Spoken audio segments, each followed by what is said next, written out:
이 시간 함께 예배하는 저와 여러분들에게 우리 주 예수 그리스도의 은혜와 축복과 평강이 충만하시기를 주님의 이름으로 축복합니다. 오늘 우리 이 말씀을 통하여서 기도하지 않으면 일어나는 6가지 일이라는 제목으로 함께 하나님의 말씀을 나눠보고자 합니다. 지난 한 주간 제가 저를 사로잡았던 책 한 권이 있었습니다. 그 책의 제목은 송중기 목사님의 지키는 기도라는 책이었습니다.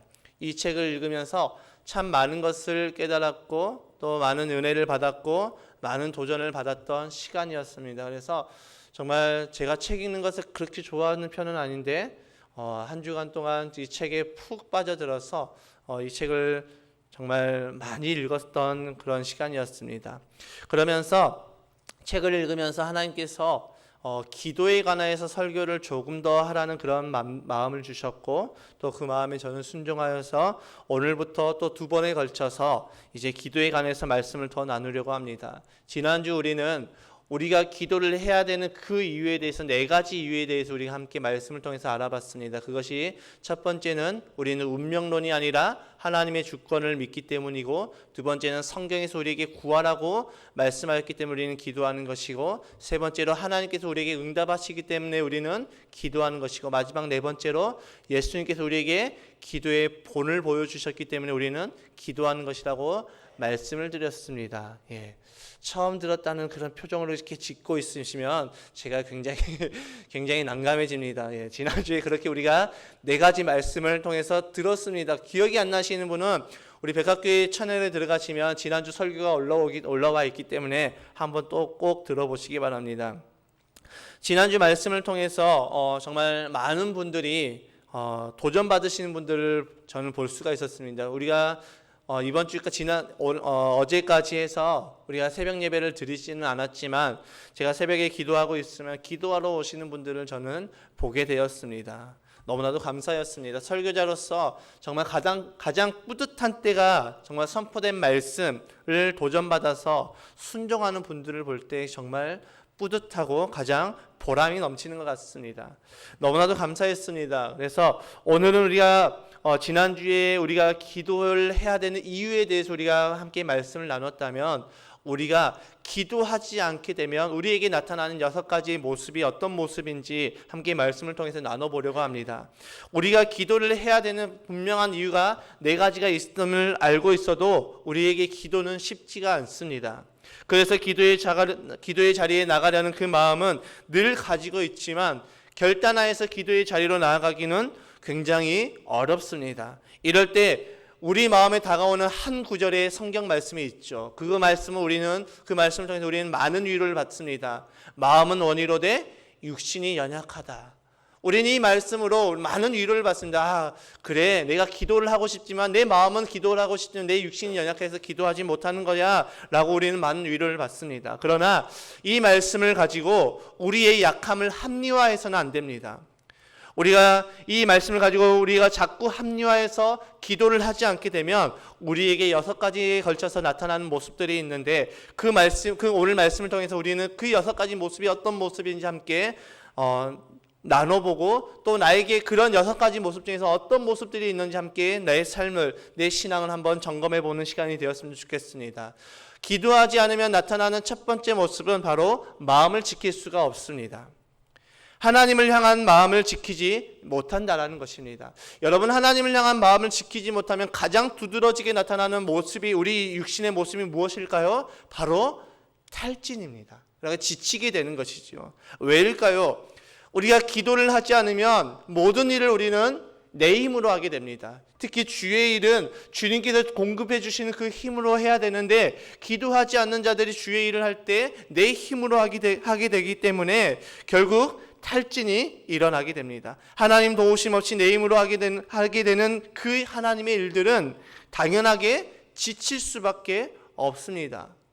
우리가 돈을 벌러 가는 일이라면 우리는 아무리 몸이 힘들어도 그 돈이라는 그 결과물이 있기 때문에 힘들어도 우리는 그 일을 하게 됩니다. 그러나 하나님의 일은 당장에 우리 눈앞에 보여지는 그 결과물이 없기 때문에 우리는 지칠 수밖에 없다라는 것입니다. 저의 경우를 이야기해 보면, 제가 저의 사역의 모든 모습들을 되돌아봤을 때 제가 기도 없이 사역을 하게 될 때는 늘 저에게 짜증이 있었습니다.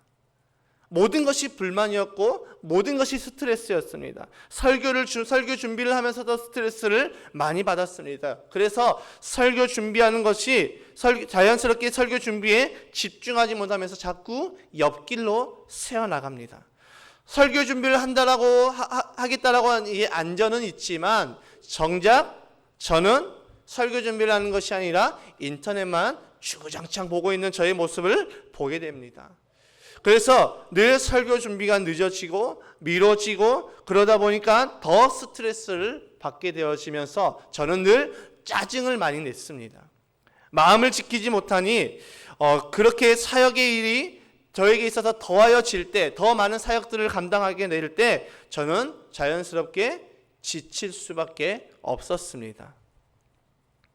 이처럼 기도를 하지 않으면 주님을 향한 그 마음을 지키지 못하기에 우리는 늘 시간에 쫓기고 늘 주의 일을 주님을 주신 힘으로 주님을 주신 힘으로 감당하는 것이 아니라 내 힘으로 감당하기 때문에 우리는 늘 스트레스 받고 짜증나 있고 내가 지치게 되어 있습니다. 그렇기 때문에 우리가 기도하지 않으면 가장 먼저 두드러기 나타나는 것은 마음을 지킬 수 없고 그 마음을 지킬 수 없는 가장 확실한 증거는 내가 주의 일에 지치게 된다는 것입니다. 우리가 기도하지 않았을 때 나타나는 두 번째 모습은 게을러집니다. 잠언 20장 4절의 말씀을 함께 읽어볼까요? 시작. 게으른 자는 가을에 밭 갈지 아니하나니 그러므로 거둘 때에는 구걸할지라도 얻지 못하리라. 아멘. 여러분, 한 농부가 있는데 그 농부가 밭을 갈아야 할 때 갈지 않았습니다. 성경은 이 농부를 향해서 그는 게으르다라고 표현을 하고 있습니다. 밭을 갈아야 될 그 타이밍을 놓친 것처럼 기도의 타이밍을 놓치고서 이제 기도하지 않게 되면 그렇게 되면 우리는 탈진이 되고 몸이 지치니까 우리는 자연스럽게 게을러지는 것입니다.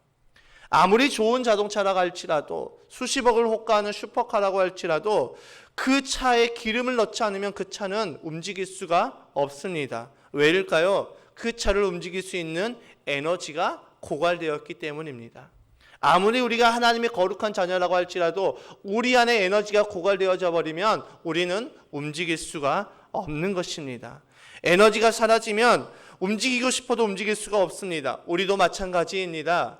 우리가 기도를 하지 않고 내 힘으로 주의 일들을 감당하다 보면 내 안에 탈진이 다가오고 우리가 지치게 되고 그렇게 되면 주의 일을 할 수 있는 모든 에너지를 다 소진해 버렸기 때문에 우리는 아무것도 하기 싫어집니다. 만사가 다 귀찮아지지요. 게을러지는 것입니다.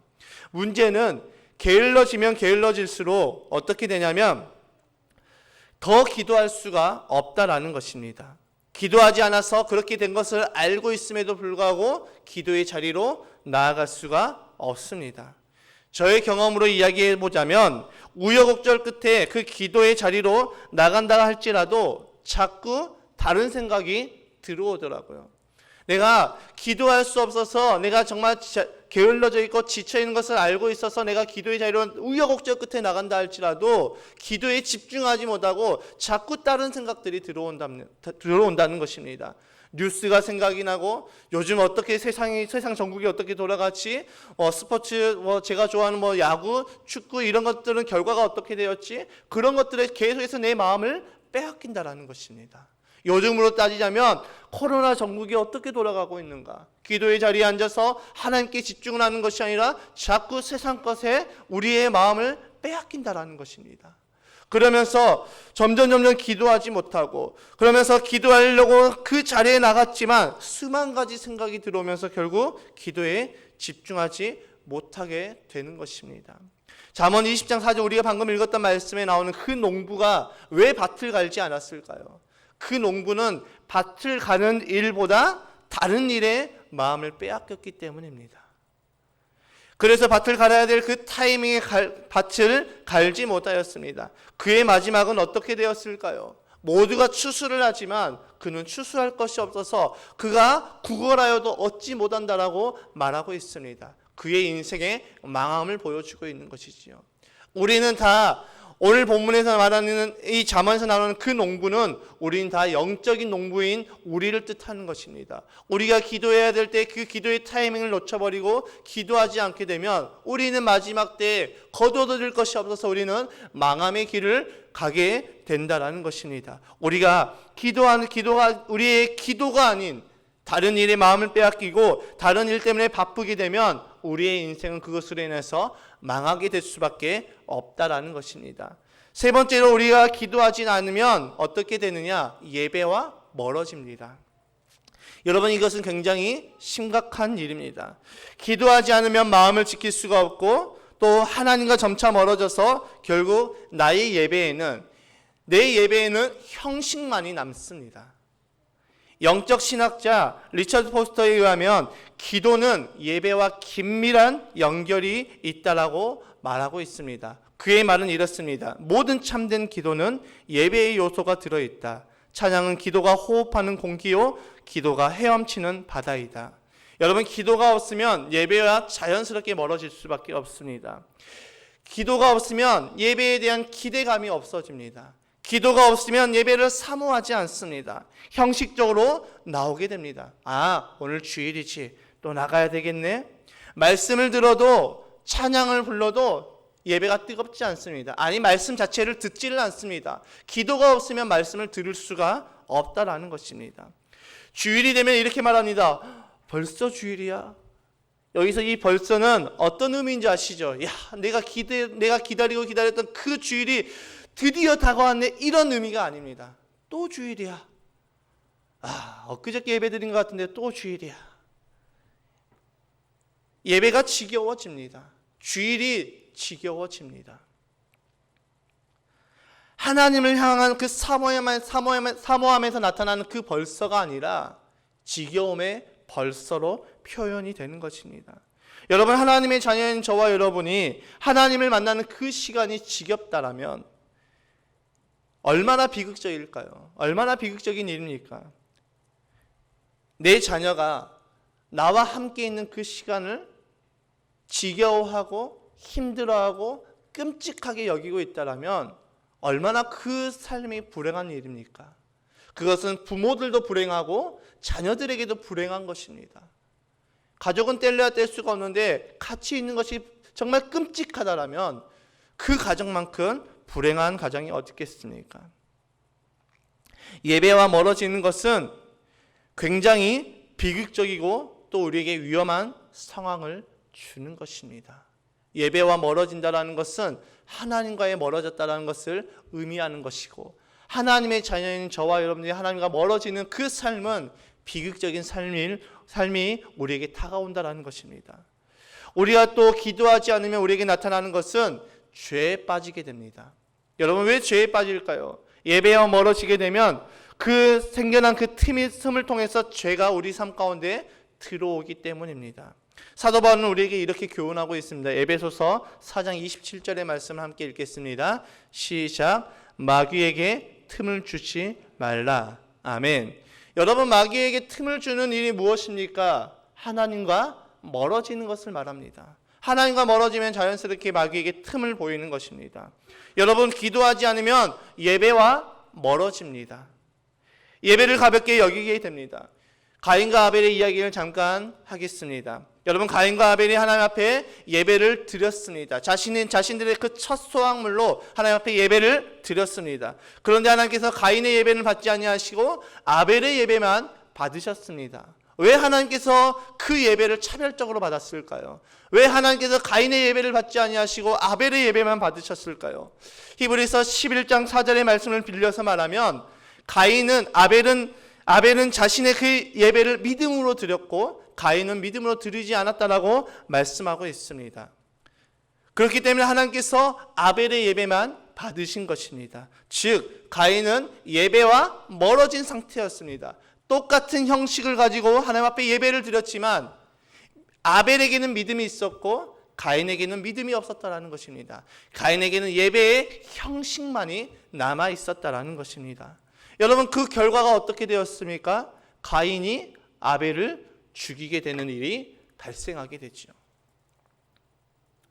예배와 멀어졌다라는 것은 하나님과 멀어졌음을 이야기합니다. 가인이 하나님과 멀어지자 그 틈을 타서 그에게 죄가 들어온 것입니다. 제가 학교 다닐 때 저희 부모님들은 어떻게 생각하실지 모르겠지만 저는 부모님과의 거리가 굉장히 많이 있었습니다.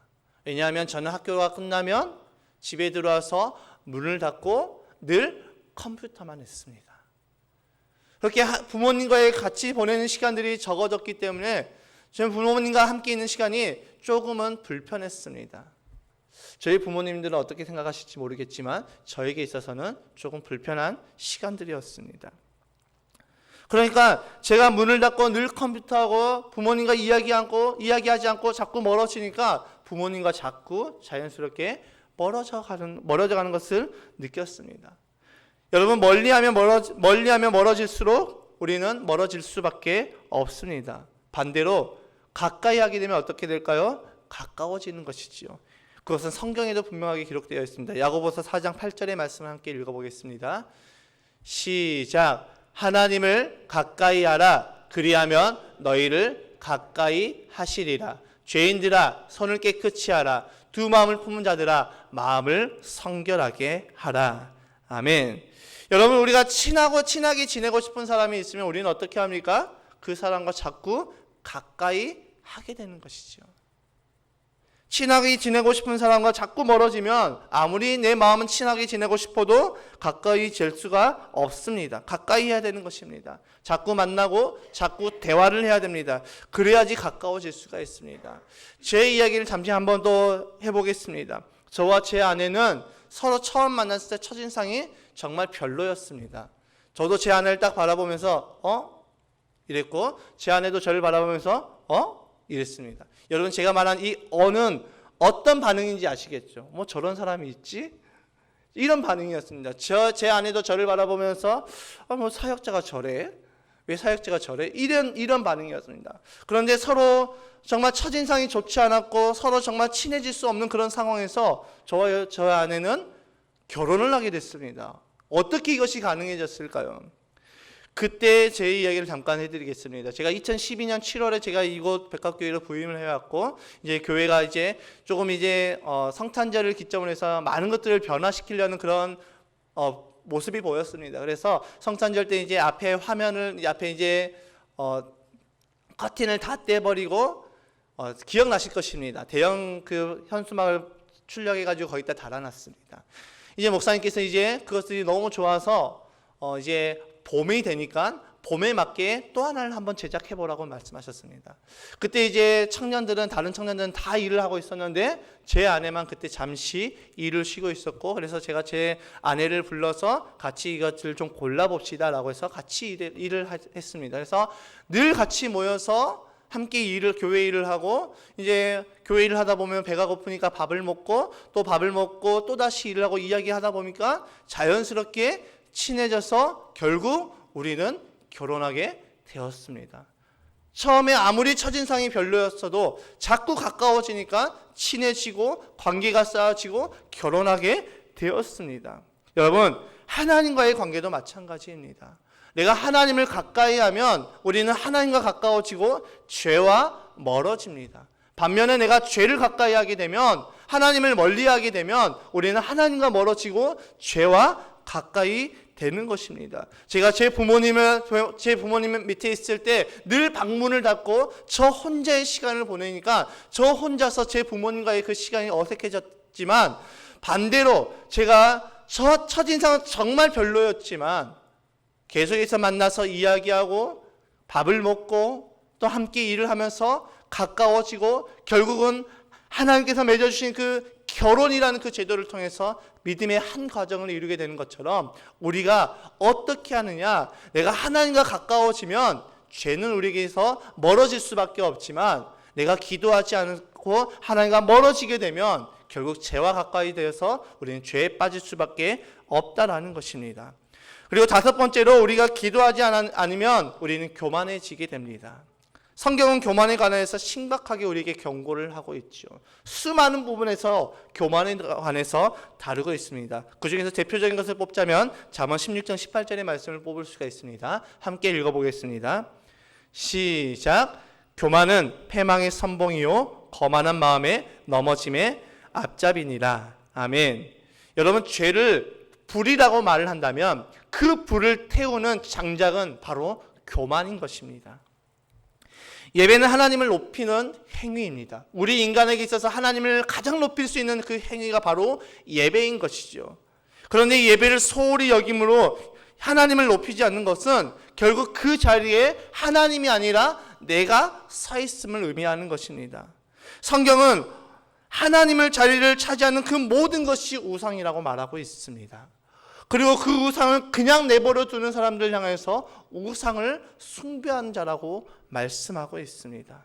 다시 말해서 예배의 소홀은 쉽게 넘어갈 문제가 아니라는 것입니다. 내가 예배를 소홀하게 여긴다는 것은 내가 하나님의 자리에 올라가 있고, 즉 내가 교만하여졌고, 내가 결국은 그 교만함을 통해서 나는 우상 숭배자가 되는 것이라고 말하고 있습니다. 교만해지면 죄의 불은 더 커질 수밖에 없습니다. 왜냐하면 죄를 불이라고 비유하자면 그 땔감은 바로 교만이기 때문입니다. 여러분, 죄의 싹은 무엇입니까? 로마서 6장 23절의 말씀을 빌려서 말하면 죄의 싹은 사망이라고 말하고 있습니다. 그러니까 교만하면 교만할수록 죄의 불은 더 커집니다. 그렇다면 교만의 끝은 무엇일까요? 사망을 말하고 있죠. 그러니까 교만은 결국 사망을 말하는 것입니다. 교만하면 나타나는 모습이 또 있습니다. 교만하면 나타나는 모습 첫 번째는 다툼이 일어납니다. 잠언 13장 10절의 말씀 함께 읽어볼까요?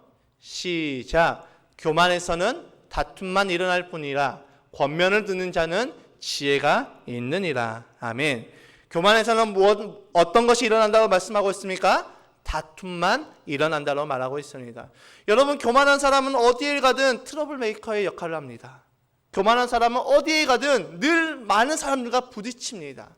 자신이 조금만 무시받고 인정받지 못한다는 그 느낌을 받는 그 순간 그는 그 공동체 안에서 늘 싸움을 일으킵니다. 그래서 공동체를 깨뜨리게 하지요. 교만의 끝은 사망이라고 말씀드렸습니다. 그 교만한 사람으로 인해서 그 공동체가 깨어집니다. 공동체가 사망하게 되는 것이지요. 여러분, 제가 기도를 안 하게 되면 나타나는 현상이 무엇이냐면 저는 제 아내와 늘 다투는 일들이 발생이 되어집니다. 제가 기도를 안 할 때는 제 아내가 늘 했던 말인데도, 늘상 똑같이 했던 말인데도 저에게 더 크게 다가옵니다. 그러면서 뭐라고 이야기합니까? 당신은 늘 나를 무시해. 그러면서 서로 다투게 됩니다. 소리가 커지고, 그렇게 되면 제 아들들이 이제 눈치를 보기 시작합니다. 기도하지 않으니까 제가 교만하여져서 제 아내와 늘 다투게 되는 것입니다. 아내가 저의 그런 당신 요즘 좀 기도를 안 하는 것 같아 라고 이야기를 하면 당신이 뭘 안다고 그래 라고 하면서 늘 이렇게 면박을 주는 것입니다. 왜일까요? 교만하기 때문입니다. 교만하면 나타나는 두 번째 모습은 소중한 것을 잃게 됩니다. 여러분, 기도하지 않음으로 인해서 제가 제 아내와 다툴 일이 늘 생긴다라고 말씀드렸습니다. 제가 제 아내와 늘 계속해서 다툰다라고 생각해 보시기 바랍니다. 집에 가면 다투고, 교회에서도 다투고, 길을 걸을 때도 다투고, 계속해서 다투게 되면 어떻게 될까요? 저와 제 아내와의 그 사이가 좋아질까요? 나빠질까요? 너무 어려운 문제입니까? 제가 제 아내와 늘 싸운다라고 생각해 보시기, 1년 365일, 364일을 싸운다라고 생각해 보시기 바랍니다. 저와 제 아내의 관계는 좋을까요? 나쁠까요? 나쁠 수밖에 없겠죠. 그러면 저와 제 아들들과의 그 관계는 어떻게 될까요? 좋을까요? 나쁠까요? 나쁩니다. 애들은 다 엄마 편입니다. 싸우면 엄마 편이더라고요. 놀 때는 아빠랑 열심히 놀다가 잠을 잘 때는 엄마. 그럴 때마다 저는 늘 억울합니다. 자녀들은 엄마 편입니다. 아빠와 싸우면 자녀들은 당연히 아빠와 거리가 멀어집니다. 저희 아버지가 저희 어머니 말을 잘 듣지 않습니다. 그래서 이렇게 어머니가 되게 속상하다고 이야기를 하면 제 안에 괜시리 저희 아빠를 향한 그 미움의 마음이 생기더라고요. 왜일까요? 아들은 엄마 편이기 때문입니다. 그래서 사랑하는 우리 남편분들, 아내 얘기 잘하시기 바랍니다. 아내 얘기 잘하시려면 기도해야 됩니다. 아멘. 아멘이십니까? 예.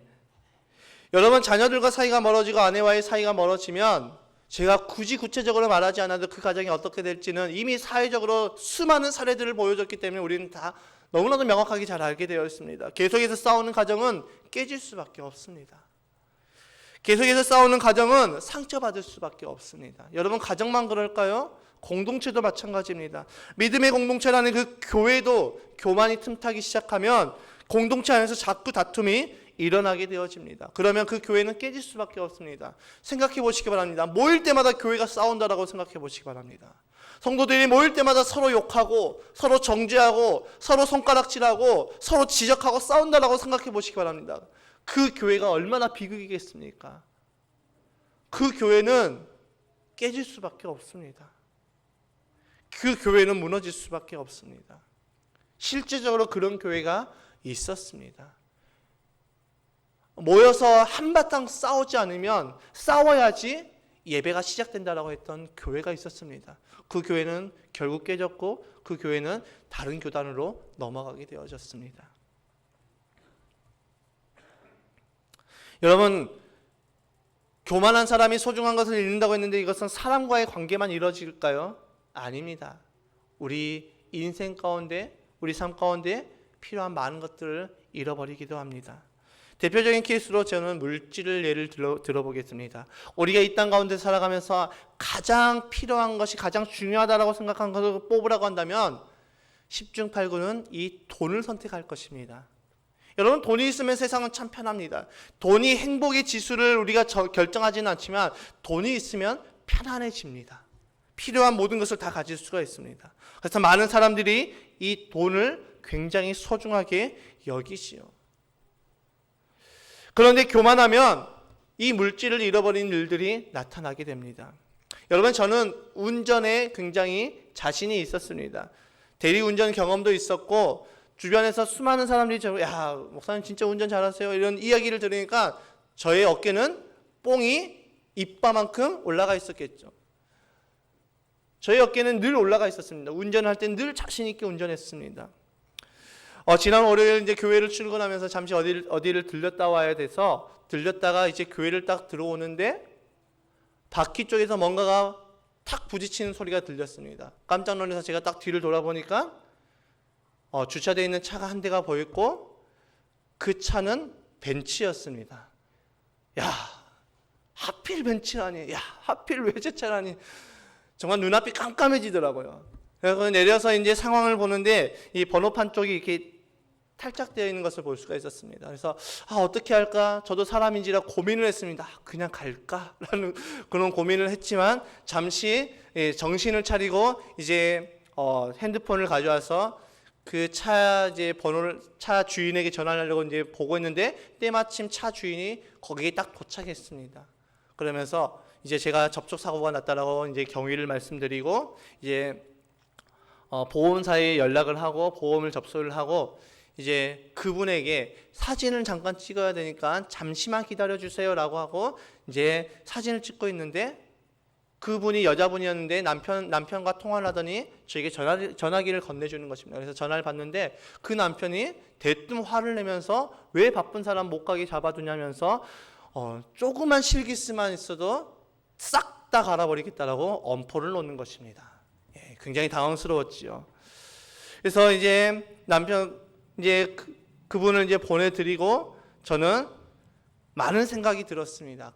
저도 사람인지 그날따라 참 기분이 좋지 않더라고요. 그래서 기분도 좋지 않고, 야, 어떻게 사람이 그럴 수 있을까? 한 번도 보지 않은 사람인데 어떻게 그런 식으로 말을 할 수 있을까? 저는 그렇게 생각을 했습니다.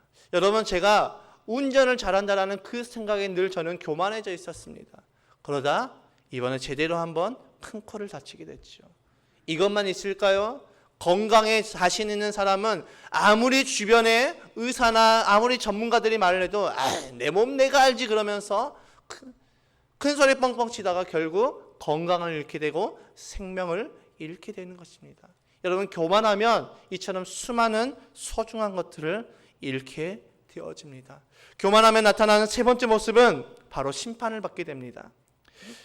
성경의 많은 곳곳에서 교만하면 망할 것이라고 우리에게 분명하게 반복하여서 말하고 있습니다. 이것은 하나님의 잔소리가 아니라 그만큼 저와 여러분들이 이 땅에서 살아가면서 교만하기 쉬운 존재이기 때문에 우리에게 계속해서 경고하고 있습니다. 여러분, 진짜 지혜로운 사람이 누구일까요? 많이 배우고 똑똑한 사람이 지혜로운 사람일까요? 고스펙을 가진 사람이 지혜로운 사람일까요? 아닙니다. 진짜 지혜로운 사람은 겸손한 사람입니다. 여러분, 교만한 사람은 바보입니다.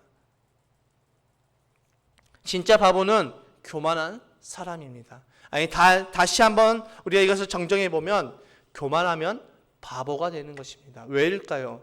하나님을 알지 못하기 때문입니다.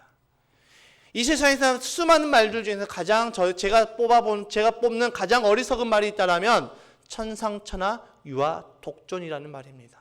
얼마나 어리석은 말입니까? 인간이 아무리 잘나봤자 하늘과 땅 아래서 내가 최고다라는 말은 그만큼 어리석은 말은 없는 것 같습니다. 아무리 우리가 잘나도 하나님 앞에서는 정말 점 하나도 안 되는 그런 하찮은 존재라는 것입니다. 하나님을 모르기 때문에 이런 말을 합니다. 이것만큼 바보 같은 삶은 없습니다. 그 삶의 끝은 무엇입니까? 결국 심판입니다. 교만은 패망의 선봉이라고 말하고 있습니다. 교만의 끝은 심판이라고 말하고 있습니다. 그렇기 때문에 교만하면 굉장히 위험한 것입니다. 여러분, 기도하지 않으면 나타나는 6번째 모습, 이제 곧 끝났습니다. 정신을 조금만 차려주시기 바랍니다. 이제 마지막에 도달해 왔습니다. 조금만 집중해 주시기 바랍니다. 말씀한 6번째 모습은 능력이 없습니다. 기도하지 않으면 능력이 없다라는 것입니다. 말씀 한 구절을 찾아보겠습니다. 마가복음 9장 29절의 말씀입니다. 오늘 본문이지요. 함께 읽겠습니다. 시작. 이르시되 기도 외에는 다른 것으로는 이런 종류가 나갈 수 없느니라 하시니라. 아멘. 여러분, 이 말씀은 예수님께서 제자들에게 하신 말씀입니다. 예수님께서 이 말씀을 하신 배경이 어떤 배경이냐면, 이제 제자들이 모여 있는데 어느 한 아버지가 귀신 들린 자신의 아들을 데리고 제자들에게 와서 간곡하게 부탁합니다. 선생님, 우리 아들 좀 제발 좀 고쳐주세요. 우리 아들이 귀신이 들려서 지금 정신을 차리지 못합니다. 좀 고쳐주세요.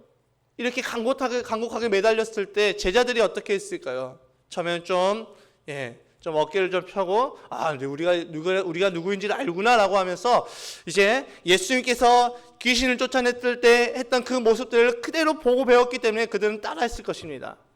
좀 교만하게 거만하게 예수 이름으로 귀신아 떠나가라 이렇게 했는데 귀신이 나갔습니까? 안 나갔습니다.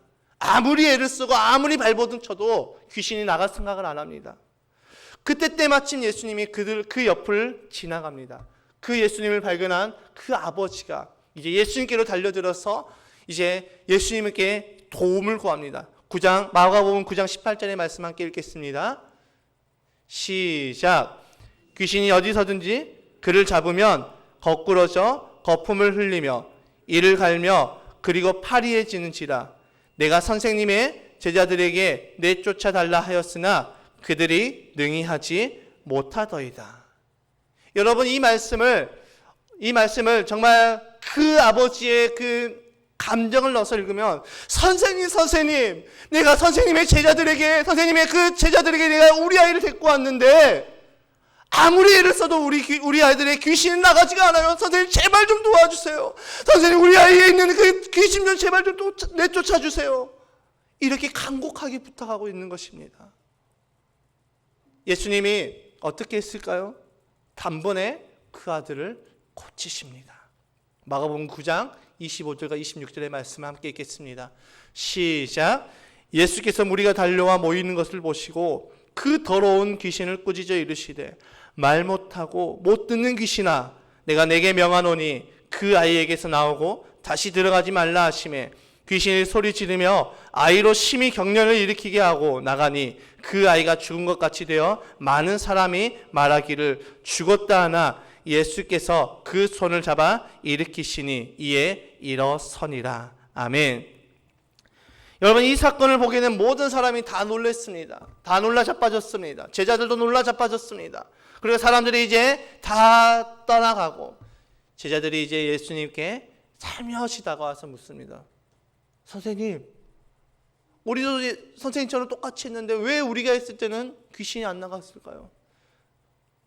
선생님이 했던 방법대로 우리가 그대로 똑같이 했는데 왜 안 나갔을까요?